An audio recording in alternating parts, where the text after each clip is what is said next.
We provide you the platform to turn your dreams into reality.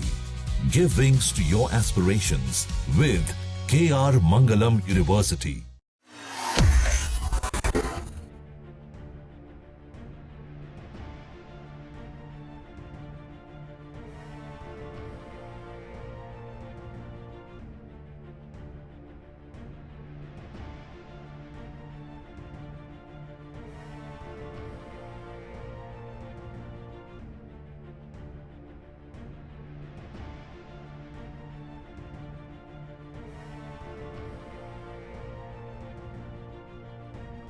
Congress की राजनीति में राहुल गांधी का सफर काफी लंबा रहा, लेकिन यह सफर ज्यादातर चुनावी हारों से घिरा रहा। अब तक वो देश भर में 99 चुनाव हार चुके हैं और हार का शतक बनाने से बस एक कदम दूर है।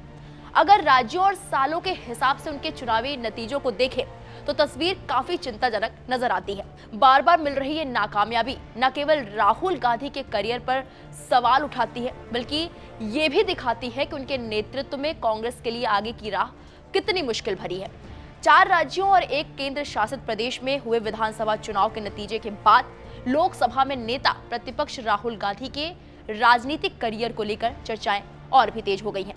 आज हम बात करेंगे उन आंकड़ों की जो सत्ता के गलियारों में चर्चा का विषय बने हुए हैं। जी हां, आज हम डिकोड करेंगे राहुल गांधी के नेतृत्व में कांग्रेस की चुनावी यात्रा के उन पड़ावों को जहां जीत से ज्यादा हार का सिलसिला सुर्खियों में रहा। आइए आंकड़ों की इन परतों को खोलते हैं। चलिए जरा इन राज्यों पर एक नजर डालते हैं जहां बीते कुछ सालों में चुनाव हुए हैं। आप अपनी स्क्रीन पर देख सकते हैं। सबसे पहले बात करते हैं हरियाणा और महाराष्ट्र की। 2014, 2019 और 2024 में चुनाव हुए। इन राज्यों में कांग्रेस की जो स्थिति रही वो किसी से छिपी नहीं रही। उत्तर प्रदेश और गुजरात की बात करें तो 2007 से लेकर 2022 तक कांग्रेस यहां लगातार संघर्ष करती हुई नजर आई। पूर्वोत्तर के राज्य चाहे वो त्रिपुरा, मेघालय, मिजोरम हो या नागालैंड, आंकड़े बताते हैं कि कांग्रेस के लिए यहाँ का किला बचाना मुश्किल साबित हुआ है। राजनीति में हार जीत तो चलती रहती है, लेकिन जब आंकड़े एक के बाद एक लगातार हार की ओर इशारा करते हैं तो सवाल उठना लाजमी है।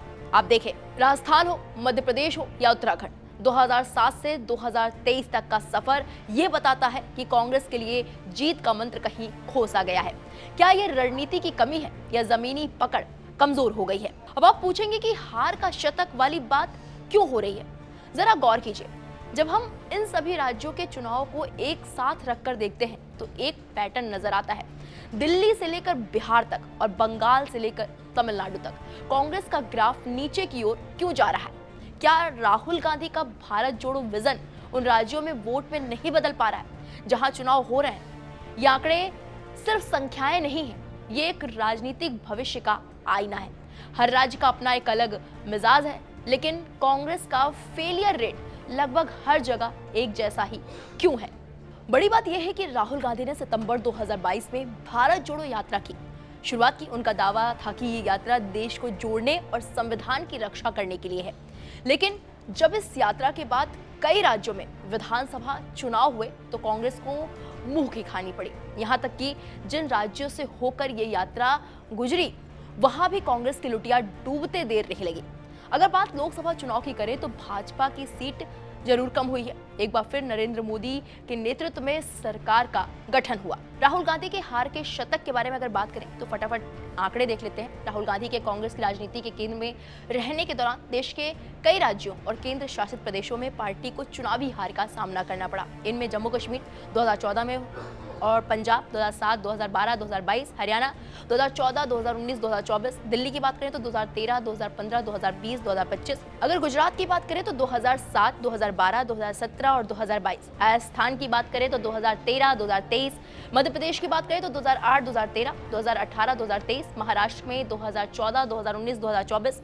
गोवा 2012, 2017, 2022। कर्नाटक 2004, 2008, 2018। वहीं केरल की बात करें तो 2006 और 2016, 2021, 2021 में कांग्रेस को हार का सामना करना पड़ा। तेलंगाना में 2014-2018 में, आंध्र प्रदेश में 2014 और 2019 और 2024 में, पुडुचेरी 2011, 2021 और 2026 में, तमिलनाडु 2011, 16 और 26 में भी आपने देखा कि उन्हें हार का सामना करना पड़ा। हिमाचल प्रदेश में 2007 से 2017, उत्तराखंड में 2007, 2017, 2022, सिक्किम में 2004, 2009 और 2014, 2019, 2024, उत्तर प्रदेश की बात करें 2007, 12 और 2017, 2022, बिहार में 2005, 2010, 2015, 2020, पश्चिम बंगाल 2006, 2016, 2021 और 2026 में भी कांग्रेस को हार का सामना करना पड़ा। अरुणाचल प्रदेश में 2019, 2024, असम 2016, 2021, 2026, नागालैंड की बात करें तो 2008, 2013, 2018 और 2023, मणिपुर में 2017, 2022 का चुनाव हारी कांग्रेस, मिजोरम में 2018 और 2023, त्रिपुरा 2008, 2013, 2018, 2023, मेघालय 2018, 2023, झारखंड 2005, 2009, 2014, ओडिशा के भी आंकड़े आप देख सकते हैं, और छत्तीसगढ़ की बात करें तो 2008, 2013, 2023 जैसे ये राज्य हैं जहां पर अलग अलग सालों में कांग्रेस को चुनावी पराजय का सामना करना पड़ा। अंत में सवाल वही है, क्या कांग्रेस अपनी पुरानी गलतियों से सीख रही है या फिर आने वाले चुनाव भी उसी पुराने ढर्रे पर चलेंगे? राहुल गांधी के सामने चुनौती सिर्फ विपक्ष से लड़ने की नहीं है, बल्कि अपने ही गिरते हुए ग्राफ को थामने की है। क्या वो अपनी इस हार के शतक की स्थिति से बाहर निकल पाएंगे या फिर कांग्रेस की गाड़ी इसी तरह ट्रैक से उतरती रहेगी? आंकड़े बहुत कुछ कह रहे हैं, बस सुनने वाला चाहिए। फिलहाल आज के लिए इतना ही। बाकी बड़ी खबरों के लिए आप देखते रहिए दैनिक जागरण न्यूज। नमस्कार।